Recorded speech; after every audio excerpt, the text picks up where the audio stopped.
Hey, Brain here.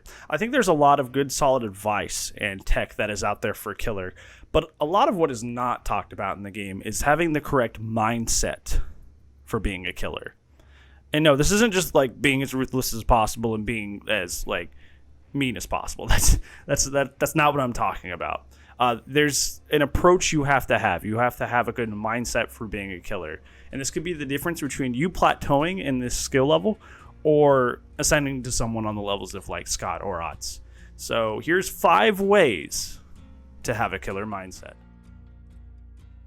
Number 1, stop feeling bad for playing sweaty or boring. I hear this so much. From almost every Survivor stream I have ever watched. Wow, he's playing so sweaty. Wow, he's playing so boring. This guy's boring. I want to leave.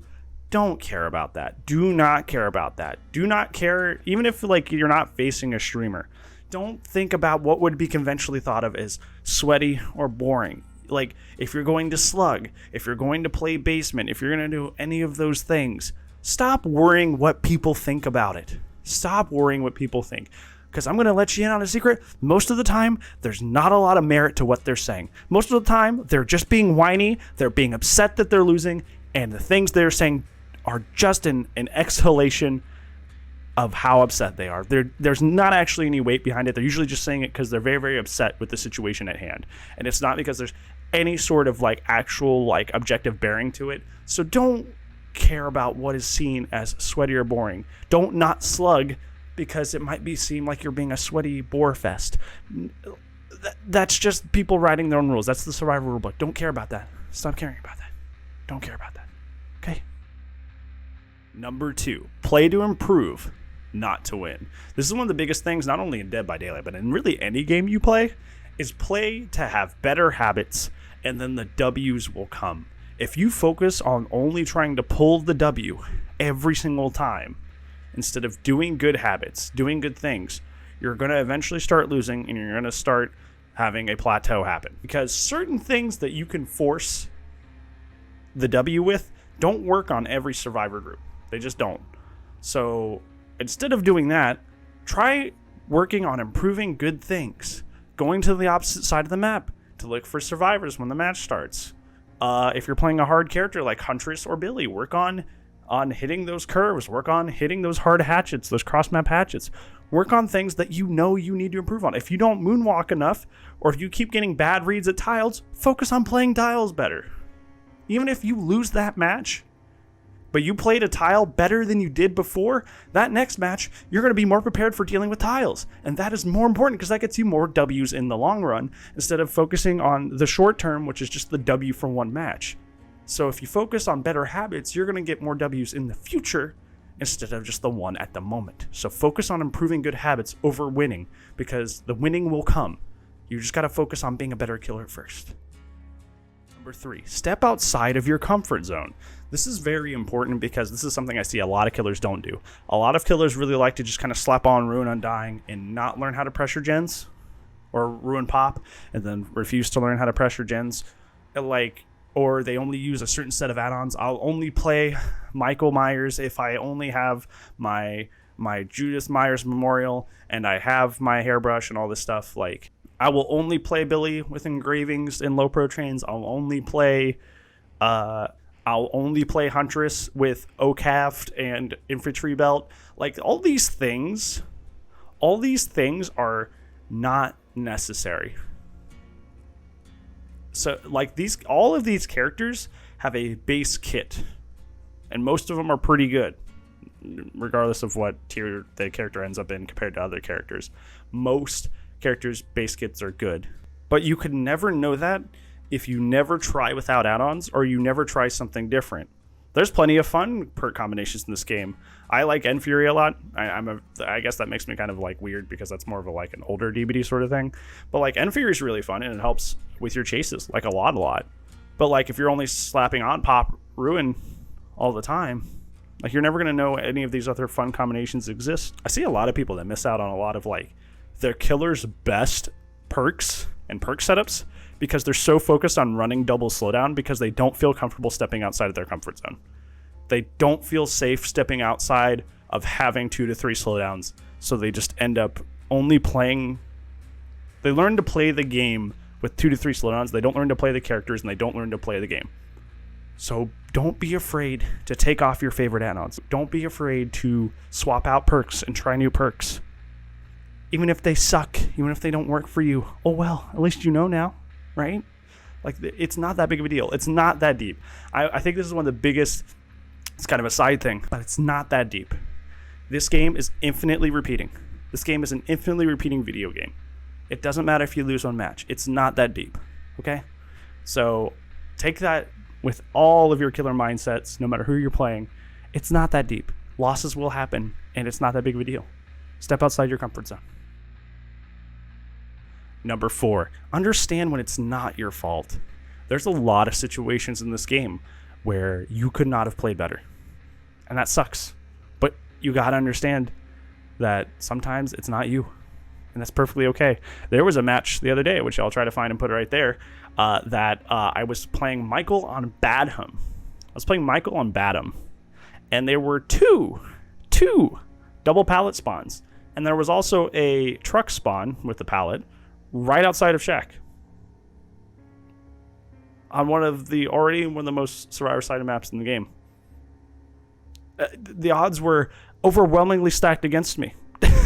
So when I only got a 2K that match, I didn't freak out about it. You know why? Because that map was literally stacked with pallets when it usually isn't. That map was like hugely stacked with pallets. It was terrifying. It was very, very terrifying. That was just the role of the RNG. This game is very, very RNG based. That's why I don't think it's good for competitive. That's why I think like formal tournaments suck for this game, and why there's always so much controversy around them, because so much of the stuff is based on the random map spawns and the random map you get. I mean, think about it.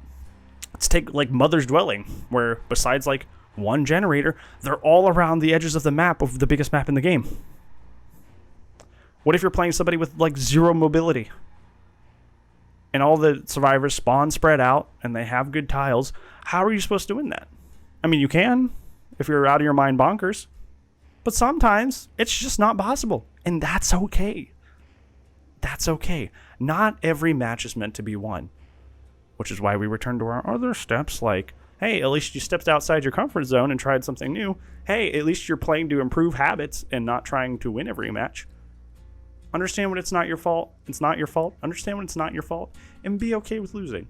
Because sometimes it's not in your control. And that's perfectly fine. That's okay. Number 5. Stop ringing the behavior bell. Every single stream I have ever watched of Dead by Daylight, besides like 2 streamers, they are ringing the behavior bell. What do I mean by ringing the behavior bell? Oh, Wraith, after his buff, he's overtuned. We really need to nerf him back down. Behavior, come fix this for me. Behavior, come fix this for me. Oh my gosh. Prove Thyself is broken. We really need to lower the gen speeds because of Prove Thyself and Swifts. Behavior, fix this. Behavior, fix this for me. Behavior, fix this. Behavior doesn't care. Behavior does not care. They do not. A majority of their player base does not play at the highest level.